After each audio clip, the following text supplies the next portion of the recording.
In John 14, we see Jesus offer this same type of assurance and so much more to his disciples, just as Jesus offers so much more to each of us. He doesn't just say, "Let not your hearts be troubled," as he walks out the door into the night. He doesn't say, "Don't worry, you're going to be fine. See you later." Instead, he says, "I'm going to prepare a place for you so that you can be with me where I am." Of course, like any of us might do when asked to confront one of our fears or anxieties, upon hearing that Jesus is leaving, Thomas comes and says, "Wait, what? We don't know where he's going. What do you mean? Did you get a map? I didn't get a map. Who knows where Jesus is going? What do you mean we know the way?" You can almost feel the panic welling up inside him, can't you?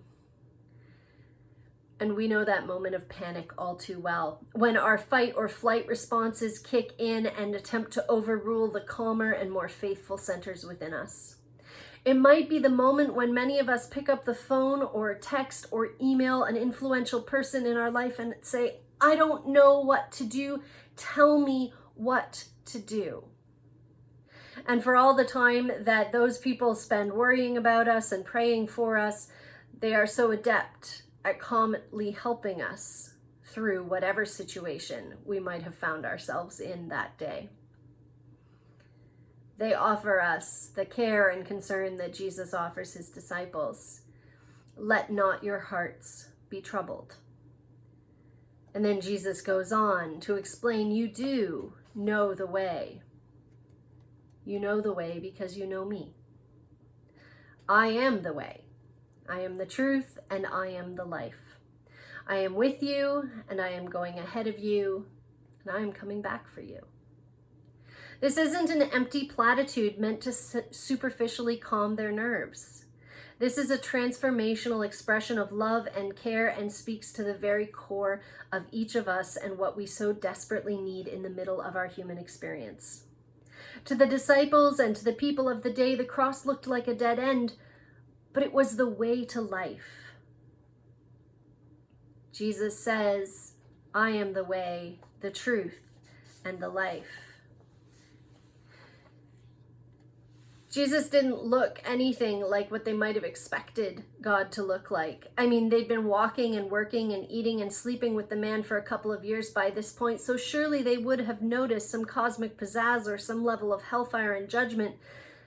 But he was their friend. He was Jesus. So you might understand their confusion and their fear when he tells them that they already know the way and that they've already seen the Father.